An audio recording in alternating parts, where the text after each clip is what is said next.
Hello இன்னைக்கு வீட்டில் பார்த்தீங்கன்னா நம்ம போயா M1 மைக்கை தாங்க அன்பாக்ஸ் பண்ண போகிறோம். ஸோ இது நிறைய வீடியோவில் நீங்கள் பார்த்துருப்பீங்க அன்பாக்ஸ் பண்ணுறது. ஸோ இது ஒரு பிகினர் மைக்கு. ஸோ ரொம்பவே நல்ல குவாலிட்டியான ஒரு மைக்கு தேடுறீங்க அப்படின்னா இது ரொம்பவே சூப்பரான ஒரு மைக்கு. ஸோ இது பார்த்தீங்கன்னா நான் லோக்கல் ஸ்டோரில் தான் வாங்கினேன், அதாவது ஆஃப்லைன் ஸ்டோரில் தான் வாங்கினேன். ஸோ இது எனக்கு 380 காஸ்ட் ஆச்சு. இதாவது நீங்கள் ஆன்லைனில் பர்ச்சேஸ் பண்ணுறீங்க அப்படின்னா ஒரு 500 மேலே தான் நான் பார்த்தபடிக்கு லிங்க் இருக்குது. ஸோ முடிஞ்ச அளவுக்கு நீங்கள் லோக்கலில் வாங்க பாருங்கள். உங்கள் பக்கத்தில் இருக்க ஆஃப்லைன் ஸ்டோரில் முடியாமல் இருந்துச்சுன்னா ஆன்லைனில் பர்ச்சேஸ் பண்ணிக்கோங்க. ஸோ லோக்கலில் வாங்குனீங்க அப்படின்னா உங்கள் ஃபோனுக்கு இது சப்போர்ட் ஆகுதா என்னன்றதை பார்த்து வாங்கலாம். ஸோ உள்ள ஓப்பன் பண்ணோன்னு பார்த்தீங்கன்னா ஒரு ப்ரீமியமான ஒரு கவரு, அந்த சுருக்கு பை இருக்குது. ஸோ நெக்ஸ்ட்டு தேவையில்லாத ஒரு யூசர் மேனுவலு. ஸோ இது நமக்கு தேவையில்லாத ரெண்டையும் தூக்கி போட்டுடலாம். யூசர் மேனுவலும் குவாலிட்டியாக கொடுத்துருக்காங்க கைஸ், அது நல்லாவே பிடிச்சிருக்குது. மற்ற யூசர் மேனுவல் மாதிரி மொக்கையாக இல்லை, நல்லா இருக்குது. ஸோ மெயினாக இப்போ கவருக்கு வந்தோன்னு பார்த்தீங்கன்னா கவர் ரொம்பவே ஸ்மூத்தாக இருக்குது. ஸோ இது வரைக்கும் பார்த்தீங்கன்னா நம்ம மொபைல் இதில் தான் ரெக்கார்ட் பண்ணிகிட்டு இருப்பேன் என் ரூமில் ஃபேன் போட்டுட்டு. ஸோ இப்போ பார்த்தீங்கன்னா நம்ம மைக்கில் ட்ரான்ஸ்ஃபர் ஆக போகிறோம். ஸோ மைக் மாறும்போது எப்படி இருக்குன்ட்டு நீங்களே பாருங்கள். ஸோ இப்போ நம்ம போயா மைக்கில் மாறியாச்சு இது. ஸோ இப்போ பயங்கர கிளியராக இருக்குது வாய்ஸு. ஸோ ரூமில் இதுக்கும் ஃபேன் ஓடிட்டு இருக்கும்போது தான் ரெக்கார்ட் பண்ணுறேன். ஸோ நல்லாவே கிளியராக இருக்குது. அந்த ஸ்பாஞ்ச் ரொம்ப சூப்பராக வேலை செய்யுது. ஸோ இவ்வளோ நல்லாயிருக்குன்றதை நான் எதிர்பார்க்கல. ஸோ ரொம்பவே நல்லா இருக்குது. ஸோ மைக் ஓப்பன் பண்ணும்போதே ஒரு சம்பவம், அந்த மேலே இருக்க லிட்டு மட்டும் கலந்துடுச்சு. ஸோ அது ஒன்றும் இல்லை, சும்மா ப்ரெஸ் பண்ணால் ப்ரெஸ் ஆகிடுது. ஸோ அதை அப்படியே ப்ரெஸ் பண்ணால் ஈஸியாக ப்ரெஸ் ஆகிடுது, ஒன்றும் இல்லை. ஸோ அதை அப்படியே ப்ரெஸ் பண்ணிவிட்டு நம்ம இதை பார்த்தலாம். ஸோ இது ஒரு 6 மீட்டர் கேபிள், ரொம்பவே சூப்பராக இருக்கும். ஸோ என்னை பொறுத்த வரைக்கும் ரொம்ப தேவை உள்ளது. தூரமாக இருந்தும் நம்ம ஈஸியாக ரெக்கார்ட் பண்ணிக்கலாம்.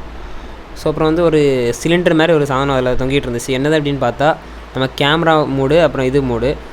ஸோ கேமரா மூடு பார்த்தீங்கன்னா கேமராக்கு யூஸ் பண்ணுறதுக்கு, அப்புறம் ஆஃப் பண்ணால் ஸ்மார்ட் ஃபோனு. ஸோ இதுக்குள்ளே பார்த்தீங்கன்னா ஒரு பேட்டரி போடுற மாதிரி இருக்கும். ஸோ அவங்களே தந்துடுவாங்க, இந்த மாதிரி இருக்கும். ஒரு இது பார்த்தீங்கன்னா நம்ம வாட்ச்லலாம் போடுவாங்களா அந்த பேட்டரி. ஸோ அந்த பேட்டரி அவங்களே தந்திருப்பாங்க. அந்த பேட்டரி இதில் இன்செர்ட் பண்ணுற மாதிரி இருக்கும். அது கூட பார்த்தீங்கன்னா ஒரு சிப்லாக் கவரில் அந்த அடாப்டரு, அதுக்கப்புறம் பார்த்தீங்கன்னா மைக் ஹோல்டர், ஸ்பாஞ்ச் எல்லாமே தந்திருக்காங்க. ஸோ எப்படி இருக்குன்ட்டு வாங்க பார்ப்போம். ஸோ ஸ்பாஞ்ச் நல்ல குவாலிட்டியில் தான் இருக்குது. எப்படி இருந்தாலும் 2 to 3 மந்த்ஸ்க்குள்ளே பிஞ்சு போயிடும்னு தெரியும். ஸோ எல்லா யூடியூபர்ஸ்க்கும் இந்த ஸ்பாஞ்சு ஒரே பிரச்சனை, சீக்கிரமே பிஞ்சு போயிடுது. ஸோ அப்புறம் அந்த ஹெட்ஃபோன் ஜாக்கு. ஸோ இது பார்த்தீங்கன்னா கேமராவில் யூஸ் பண்ணதுக்கு வேண்டி கொடுத்துருக்காங்க. ரொம்பவே நல்ல விஷயம். இப்போ வர ஸ்மார்ட் ஃபோனில் அடாப்டரே கொடுக்க மாட்டாங்க. இதில் தேவையுள்ள ஒரு சாதனம் கொடுத்துருக்காங்க. ஸோ இதில் இப்படி இந்த மாதிரி மாட்டினா நம்ம காலரில் ஹேங் பண்ணிக்கலாம். ஸோ நம்ம vlog தான் எடுக்கிறோம் அப்படின்னா ரொம்பவே ஈஸியாக இருக்கும். இந்த ஸ்பாஞ்ச் ஒரு பெரிய ஒரு வேலை செய்யுதுன்னு சொல்லலாம். ஏன் அப்படின்னா நம்ம நாய்ஸ் கேன்சல் பண்ணுறது இதுதான் மெயினாக பண்ணுது. ஸோ ரூமில் இப்போ நீங்கள் வெளியே ஒரு இடத்துல நல்லா டிராஃபிக்கான இடத்துல நிற்கிங்கன்னா கூட ஓரளவுக்கு கிளியராக கொடுக்குது. ஸோ ஒரு 300-400 ரேஞ்சுக்கு இந்த மைக் என்ன பண்ண முடியுமோ அது கரெக்டாக பண்ணுது. சூப்பராக இருக்குது.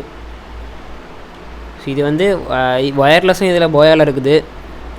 இப்போதைக்கு நம்ம ஒரு சின்ன அப்டேட்டாக நம்ம ஒயர்டு மைக் வாங்கியிருக்கோம். ஸோ இது ஒயர் 2 தான் கொடுத்துருக்காங்க. நம்ம கரெக்டாக சுருட்டி வேறு கொடுத்துருக்காங்க. அது ரொம்பவே நல்லா இருக்குது. அந்த ஒட்டுறதுக்கு அந்த ஒரு வெல்க்ரோ இது வேறு கொடுத்துருக்காங்க. அப்புறம் பார்த்தீங்கன்னா நம்ம சின்னதாக இடத்துக்கு ஓப்பனிங்கும் கொடுத்துருக்காங்க. ரொம்பவே சூப்பராக இருக்குது மைக் ஆக்சுவலி சொல்லணும்னா. ஸோ அந்த பாக்ஸ் மட்டும்தான் நம்மளுக்கு லைட்டாக டேமேஜாக வந்துச்சு. ஏன்னு பார்த்தீங்கன்னா நம்ம ஆஃப்லைன் ஸ்டோரில் வாங்கினால, அதாவது ஆன்லைனில் வாங்கினீங்களாலும் டேமேஜ் ஆகி தான் வரும். ஸோ இதே மாதிரி வேறு ஏதாவது வீடியோ வேணும்னா கீழே இருக்க கமெண்ட்ஸில் கமெண்ட் பண்ணுங்கள். ஸோ இந்த வீடியோ பிடிச்சிருக்குன்னு நினைக்கிறேன். வீடியோ பிடிச்சிருந்தா மறக்காமல் நம்ம சேனலில் சப்ஸ்கிரைப் பண்ணிக்கோங்க. ஸோ இந்த மைக் வச்சுட்டு நிறைய இடத்துல போய் எக்ஸ்ப்ளோர் பண்ணலான்னு இருக்கேன். ஸோ தேங்க்ஸ் ஃபார் வாட்சிங்.